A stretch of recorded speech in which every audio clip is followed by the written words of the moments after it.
notre cérémonie la remise du 6e prix international Henri Lafontaine pour l'humanisme.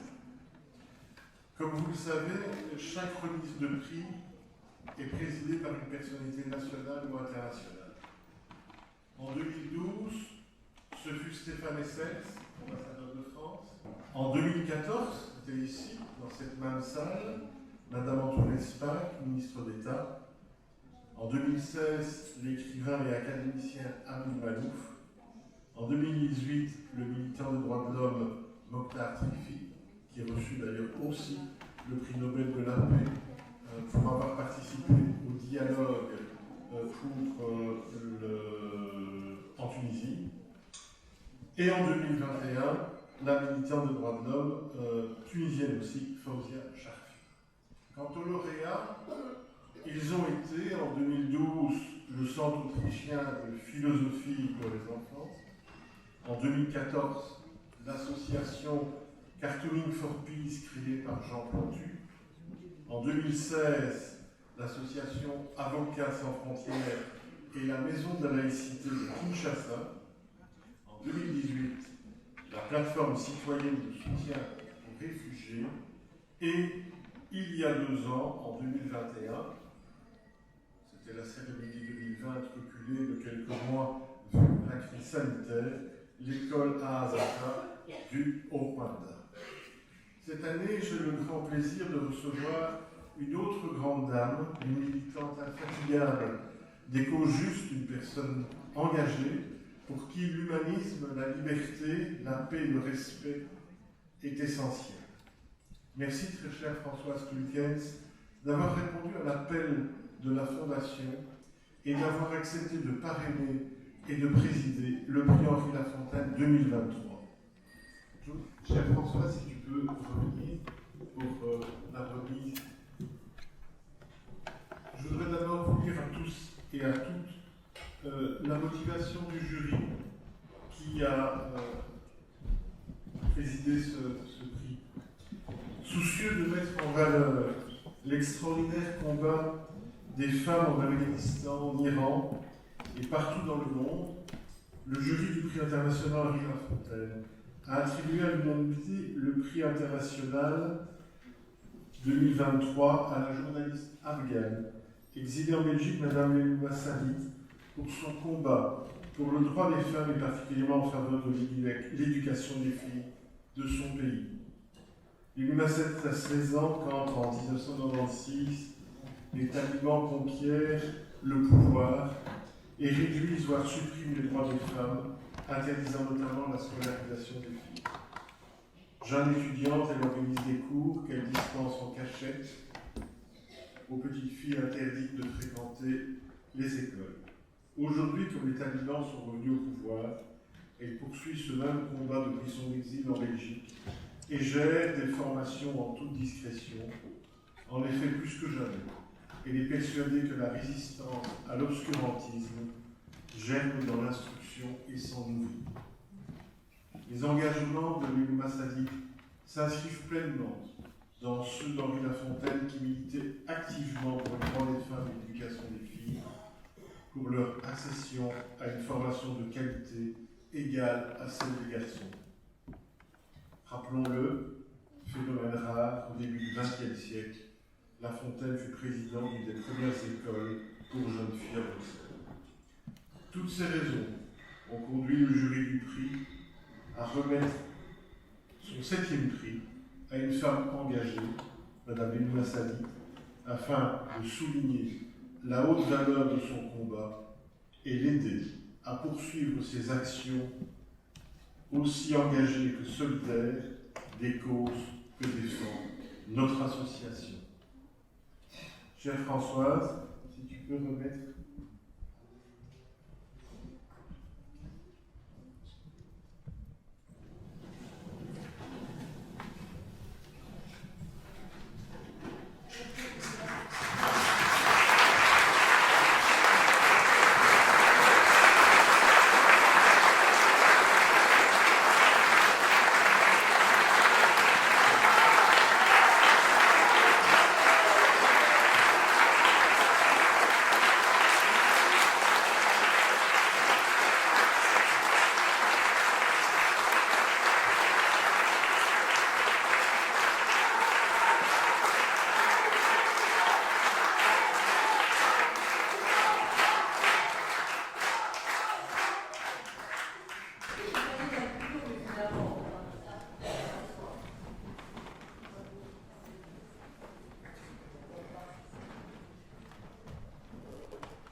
maintenant c'est un peu difficile pour parler. Mesdames et messieurs, Monsieur le bourgmestre, cher président, membres, amis et collègues, je tiens à exprimer toute ma gratitude pour votre présence aujourd'hui, qui me touche profondément. Recevoir le prestigieux prix international Henri Lafontaine est un grand honneur. Recevoir le prestigieux prix international Henri Lafontaine est un grand honneur. Ce prix reconnaît mon engagement en tant que défenseur des droits des femmes et plus particulièrement leur droit à la scolarisation en Afghanistan. Je tiens à remercier le comité de sélection de ce prix pour avoir reconnu l'importance de ce combat pour la reconnaissance des femmes et de leur contribution essentielle à la société. Je suis née et j'ai grandi avec la guerre en Afghanistan. Je n'ai jamais vu la paix dans mon pays. Lorsqu'en 1999, les talibans, par leur régime oppressif, ont fermé les écoles aux filles, tout comme ils le font aujourd'hui, c'était inacceptable pour moi. Donc, malgré les difficultés, j'ai créé une classe secrète pour les filles. Après quelques mois, les talibans l'ont appris et ils m'ont fouetté 2 fois parce que j'enseignais aux filles et ils m'ont menacé de mort si je ne cessais pas de le faire. Plus tard, nous avons déménagé dans un petit village au nord qui n'était pas sous le contrôle des talibans. J'ai travaillé dans la seule école primaire pour filles. Il n'y avait pas plus qu'une simple école primaire. À ce moment, et malgré les résistances tant de la part de la communauté que des familles, j'ai œuvré pour établir une école secondaire. Grâce à cela, entre 2004 et 2020, l'école Bibi Aïcha Siddiqa a pu diplômer plus de 2000 filles. Ce fut une véritable victoire. Après les tragiques attentats du 11 septembre 2001 à New York, ma famille et moi nous sommes installés à Kaboul. Là, en 2002, en tant qu'étudiante universitaire, j'ai pris la décision audacieuse de refuser de porter la burqa, Chaudhary. Puis, en 2003, je suis devenue la première journaliste à apparaître à la télévision sans voile, ce qui m'a valu d'innombrables menaces de mort. Quand vous ne vous couvrez pas la tête comme moi, on vous traite d'infidèle, de courtisane et on menace de vous tuer. Certains de mes collègues ont même refusé de sortir couvrir des sujets avec moi si je ne portais pas de voile, ou ils étaient contre le fait que j'apparaisse à la télévision.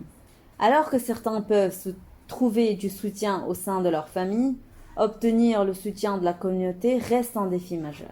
Dans un pays comme l'Afghanistan, obtenir ces droits nécessite souvent de grands sacrifices personnels.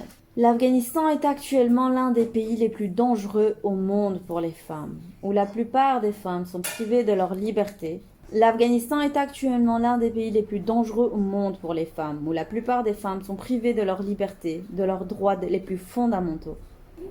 Les opportunités de scolarisation sont nulles. La violence domestique est répandue et les freins culturels et religieux sont enracinés comme un cancer dans la société. Le silence face aux actions brutales des talibans a conduit à une augmentation de la pauvreté et donc à une crise humaine. La liberté d'expression, de la presse, des réseaux sociaux n'existe pas en Afghanistan. Cette libre circulation de l'information si importante pour garantir une démocratie est sévèrement réprimée. Toute infraction est immédiatement condamnée à la prison ou pire encore. L'Afghanistan est sous un régime qui impose un apartheid des genres. Dans notre monde moderne, où l'on débat des questions telles que la reconnaissance des différentes identités de genre, comment pouvons-nous tolérer un tel traitement des femmes ?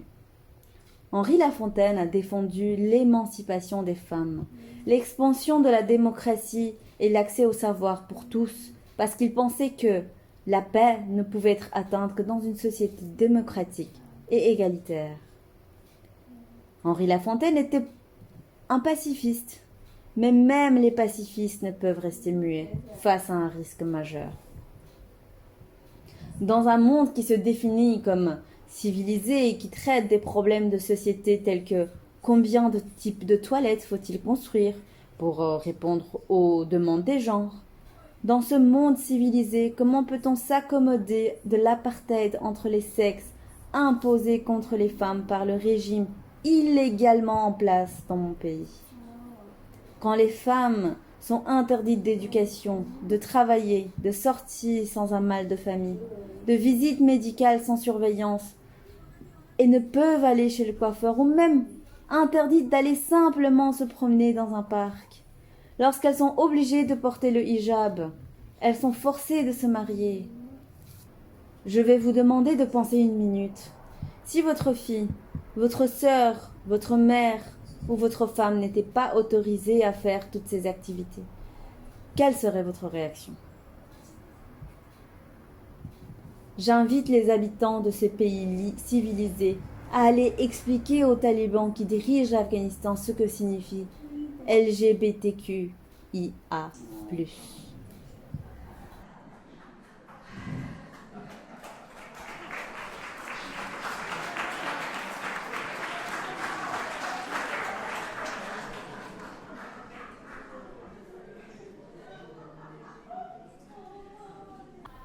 Alors que les talibans fouettent des femmes en public, les États-Unis envoient chaque semaine 30 à 40 millions de dollars à ce régime sans condition reconnue ou connue. Que font les talibans avec cet argent? Si le monde avait un minimum de respect pour ses valeurs, il s'organiserait pour lier ses aides au respect des droits humains et à l'ouverture des frontières pour les femmes afghanistanaises. Rappelons-nous le boycott imposé à l'Afrique du Sud à cause de son apartheid raciste. Pourquoi n'ose-t-on pas appliquer les mêmes mesures pour un apartheid aussi grave en Afghanistan? L'Occident n'a aucun problème à sanctionner la Russie, la Corée du Nord ou l'Iran, alors pourquoi cette timidité par rapport à l'Afghanistan?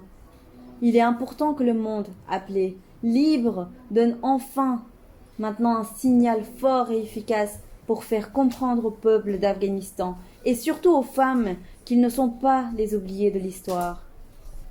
Cette attitude de régime dictatorial, terroriste, discriminatoire, sexiste et d'apartheid est-elle acceptable? Pourquoi les valeurs que l'Occident chérit ne trouvent-elles pas de support par rapport à d'autres problèmes de moindre importance et qui sont traités chaque semaine dans la presse? Nous ne sommes pas naïves. Des journalistes, des activistes, des avocates, des femmes de police et de l'armée et des artistes sont détenus et tués par les talibans simplement parce qu'elles sont femmes. Les talibans contrôlent tout ce qui concerne la liberté. Les femmes sont traitées comme des esclaves au XXIe siècle et le monde ne fait que regarder. Depuis 2 ans, les talibans ont violé tous les droits de l'homme au point de commettre des crimes de guerre, en particulier dans le nord. Un génocide est actuellement en cours contre les Tadjiks et les Hazaras. La majorité du peuple afghanistanais crie au monde, ne reconnaissait pas les talibans et ne légitimait jamais l'extrémisme, la terreur et l'ignorance. Reconnaître les talibans signifierait ne pas valoriser le sang versé par des milliers de femmes et d'hommes des forces nationales et internationales qui les ont combattus au cours des 20 dernières années. Mes amis afghanistanais et moi invitons les communautés musulmanes de ces pays libres à ne pas rester à l'écart de ces problèmes. Pas une femme afghanistanaise ne sera libre et en sécurité tant que les femmes ne jouiront pas de la plénitude de leurs droits. Je crois que l'éducation est la meilleure arme pour défendre la liberté. Et les femmes éduquées peuvent changer la société, car les talibans ont peur des femmes éduquées. Malgré mon éloignement physique de mon pays natal, mes activités de défense des droits des femmes n'ont pas cessé. Actuellement, je soutiens 3 classes secrètes pour les filles dans 3 provinces différentes. Je regarde leurs cours en ligne de temps en temps. Et aujourd'hui, je suis heureuse que tout mon travail, mes efforts et ma lutte soient appréciés. Et cela me donne plus d'énergie pour avancer. Je suis consciente que mon travail n'est qu'une goutte d'eau dans l'océan de défis auxquels sont confrontées les femmes en Afghanistan. Mais j'espère qu'à travers mes efforts, j'aurai pu influencer positivement la vie d'au moins une jeune fille, la transformant en une femme forte et indépendante. C'est pourquoi, malgré cette belle reconnaissance, je suis convaincue que nous avons encore un long chemin à parcourir. Nous devons continuer à soutenir les femmes afghanistanaises dans leur lutte pour l'égalité, la justice et la reconnaissance de leur contribution à la société. Nous devons veiller à ce que toutes les femmes aient accès à une éducation de qualité, à des soins de santé adéquats et à des conditions de vie justes et équitables. La lutte pour les droits des femmes est universelle. Elle transcende les frontières, les cultures et les religions. C'est une lutte pour la justice, l'égalité et la dignité humaine. Je ne vous oublie pas, mes sœurs iraniennes, et je vous soutiens fermement. Je suis infiniment reconnaissante pour cette opportunité de contribuer à ce combat et je m'engage à continuer de soutenir les femmes partout dans le monde. En fin de compte, notre identité, notre religion et notre lieu de résidence importent peu. Ce qui compte le plus, c'est notre humanité, notre respect mutuel et notre liberté. Je vous remercie tous pour votre attention et pour cette prestigieuse reconnaissance. Je partage ce prix avec toutes les femmes d'Afghanistan et du monde entier. Cela renforce ma détermination à lutter pour un monde plus juste et égalitaire. Je tiens à remercier sincèrement ma mère et ma famille pour leur soutien inébranlable. C'est sincèrement à ma mère qu'elle est là. Je suis très contente.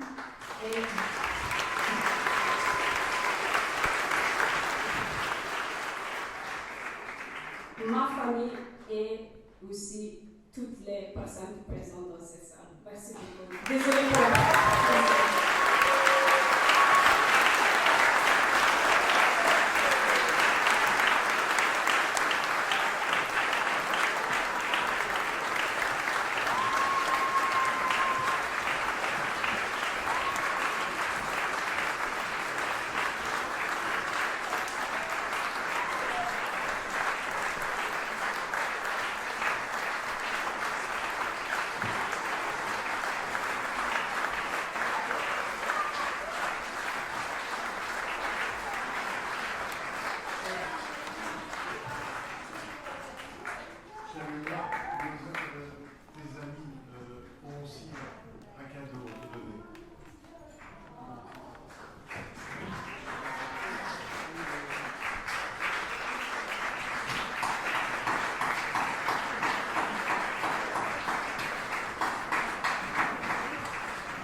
لیلما سدید از 24 سال بدین سو درباره حقوق زنان، تحصیل، مساوی، برابری، آزادی، عدالت و مسائل جنسیتی مبارزات خود را از اولین دوره که طالبان در افغانستان کنترل را به دست گرفتند آغاز کرد و این مبارزات تا اکنون ادامه دارد و ادامه خواهد داشت.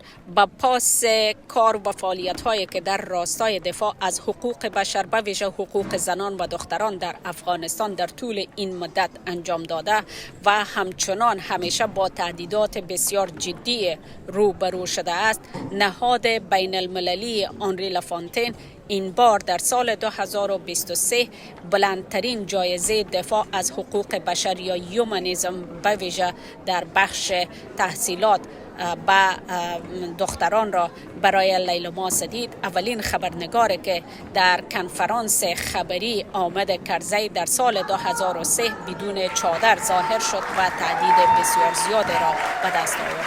او بر علاوه این که کارهای سیاسی نموده، کارهای اجتماعی هم چنان نموده و به خاطر دفاع از حقوق زنان همیشه تلاش کرده و جایزه زنان تغییرآور اروپا را در سال 2020 نیز به دست آورده است.